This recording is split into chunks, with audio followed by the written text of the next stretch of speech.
Hi there, Thomas. How do you assess a game like that? Emotional, extremely tough. To try to assess it and have a calm brain.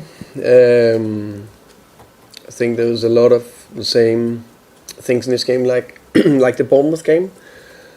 I think play a very good very good second half, pushing, coming back in the game, closest to win it, on top of it, creating chances, opportunities, dangerous situations in the box, without having the cutting edge to score. And both games would have been, I think, 2 wins there would have, changed so many things.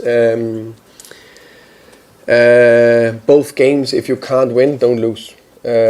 So of course we need to do more in the 2 goals we conceded in Bournemouth. We already spoke about that, and today as well. Of course we give them nothing away for 45 plus whatever 5 minutes of injury time, second half, and then we gave a chance away and a corner and a goal there, which of course we can't do.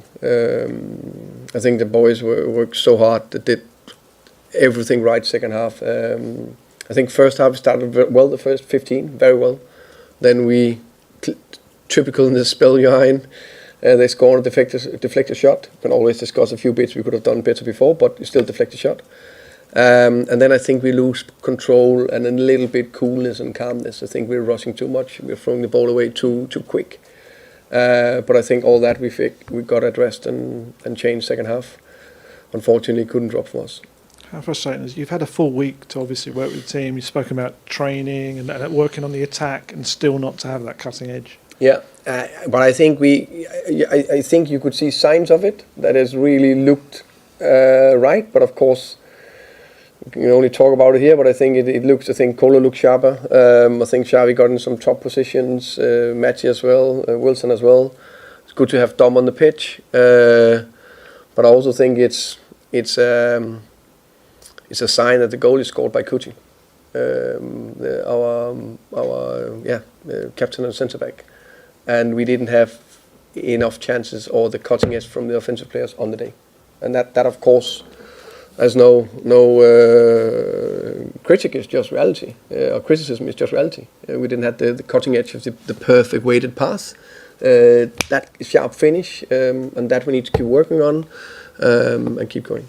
Sorry to have to ask this, but how difficult is it to hear the whole South Stand kind of singing "You're getting sacked" in the morning?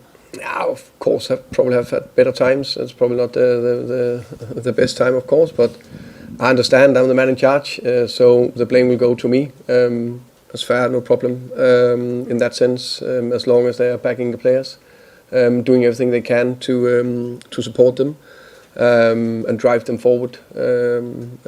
That's what we do, and we will keep going forward. Hi Thomas, I think it's 8 defeats in 14 now, and say again, sorry. I think it's 8 defeats in 14 now, and 2 of them are to a Bournemouth team that didn't win I think in 12 games in the Premier League, and West Ham had gone 10. I mean, do you think you deserve? Why do you think you deserve more time? I guess given the form and the way the fans are turning as well. No, yeah, but if you're not winning enough, we know that you'll not get enough support from the fans. But when we're winning, it will change when we start winning again, which we will do. Not in doubt of that. I think also you can look a little bit at the performances. Let's say the Bournemouth and the Villa, and this game here. If the players stop running or stop doing anything or not working hard, and we were not the team that was closest to win, then you can say okay. But I think the team is working very hard, and I still think, and I know it sounds a little bit crazy, that we are close to something very good than further away. I think you all saw the game today. We could easily have won this one 2-1. I think it's no excuses, but also the reason we're a little bit down to the bare bone with players, and we also need some of the offensive players to score a goal or two. All that is difficult for me just to do like that and click with a finger. But I can promise that I'm sitting here, I'm giving everything every single day. I feel the trust and from everyone, and there's only one way: we need to keep going. And I guess with the substitutions, Dom coming on, obviously a big boost. Why Matty Tell? It felt like he was sort of one of the best attackers out there, and obviously that did get booed as well from the fans. Should be said. Yeah, but I need to take decisions, of course. So I had to take one offensive player off, and I feel Wilson is a bit better to the right, and I wanted 2 strikers on the pitch, so that was the decision. There's nothing wrong with Matty's performance. Hi, Thomas. Are you aware your team selection was doing the rounds on social media last night? Yeah, Anthony told me. How do you feel about that? Because it's happened, I think, before as well this season. It feels like there's a leak somewhere. It's not optimal. I don't think it's the first time in world history or football history. It happened also in other clubs. Of course, I prefer it not to happen. Yeah. Your predecessor last season talked about there being a mole in the club. Are you worried about that? No, I'm not. Thomas, you talk about how the players kept fighting in the second half. Is that what gives you the most hope that you can still turn this around, that they still appear to be putting it in for you? Yeah, but I think I know we say that they play they play for the head coach or me or where they are. I hope the players are playing for the club, the team, each other, the fans, me, the staff, ownership, everything. They play for the families. That's what I hope. But I also know, and that I know very well, if you are building a good culture and someone who's can get through tough times, you need to see the team running, and especially in tough times. And I see a team that is running in tough times. And I also see a team that's doing everything they can to turn this around. And I also think you can see that in quite a bit of the performances, even that is very tough. Sure. And what's your message to those fans in the South Stand who just were overwhelmed by the frustration in the end? Yeah, but I think it's also we seems to hit the perfect storm at the moment in many ways. We have last minute defeat, and I think when everyone feel that everyone have given everything, including the fans, to back the team, and you get nothing out of it, and you get a sucker punch in injury time, it's unbelievable tough to take. It's unbelievable tough to take for the fans, for the players, for me, everyone involved. So and football is emotion, so I understand why it's tough. I can promise everyone it's extremely tough for me as well. So I think everyone involved in football knows this is just tough. But there's only one way. It's keep going. You can't feel sorry for yourself. Of course, I think probably tonight a little bit down, but then you need to go again. There's only one way. That's going forward. Martin, to finish, please. Just two, if I may. First of all, Yves Bissouma, we haven't seen him all season. Obviously, he went away for African Nations Cup. You played him for half a game now. I mean, it felt as if it's almost like a last throw of the dice because you haven't used him up to now. And secondly, were you aware of the open letter from Vinay to the fans and the tone of that? What was your view of the things he talked about, the disconnect between the team and the fans? Two things. First, good to see Bissouma back. He's been injured for a long time, and then he was in Africa, and I think he came on the pitch and did well.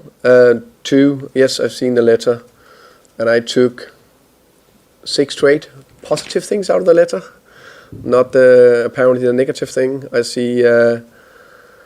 What I take out of that letter is that a club and executive team with Vinay on top that are aligned and know that this is a big transition phase and it's a super tanker we're turning in the right direction. And there's a lot of good signs behind the scenes, also in some of the performances. But of course, when you lose last minute to one of your rivals, it's very emotional in football, and there will be noise.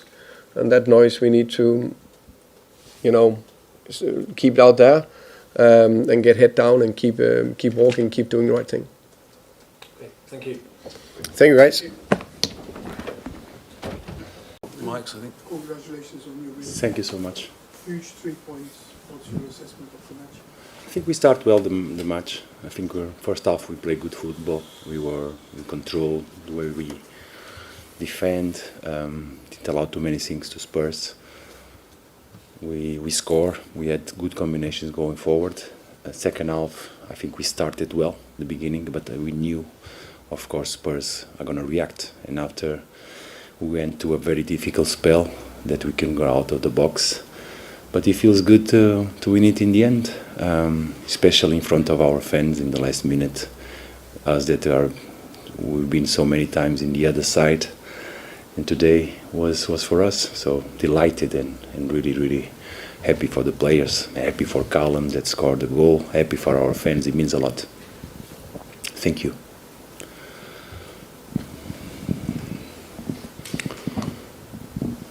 As you said, it's been some tough times and some Yeah. tough results.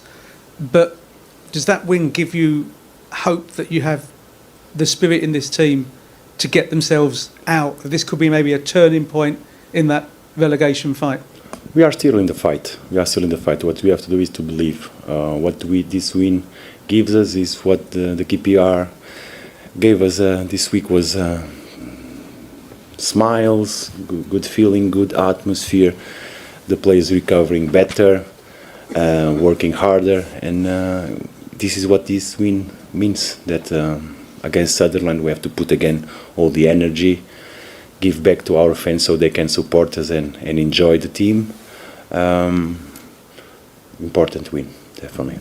Can I just ask about Callum, because he didn't play a game recently. There's an expectation that he might be leaving and still might. So when did you know he was going to be here to be able to play? And what about his attitude, that given all of that, he can come on and all the players, we are counting with all the players, and we need all the options. We are in a situation that all the options that we can have, it's important because we are still in the process of rebalance our squad, which I believe that is ins and out. I think we are, as a club, working very hard to try and make the squad stronger for the final games of the season. This is what it's all about.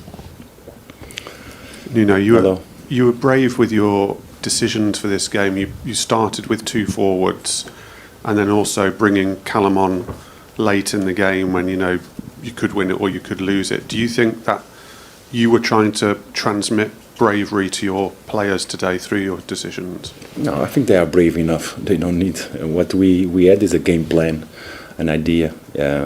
We repeat the idea from the way we finished the game against KPR. We really felt that this energy in front can cause problems to the teams. But being brave, we have to be brave. There's no other choice for us. There's no other choice. Thank you. No. Does Callum Wilson have a future at West Ham beyond January, and does he want a future at West Ham beyond January? Look, we have some players out. All the players that are in this moment, we count in all of them, and we need them all for our future. All the options that we can have. It's going to be a very tough fight that we have ahead of us. So we need all of them. Even if it's, I can even say to you how important are the players that don't play normally on the work during the week. It means so much to have them committed and working hard, creating really oppositions to the players that play. So believe me, all of them are very, very important for us. It's okay? Okay. Thank you. Thanks, nice everyone. Thank you.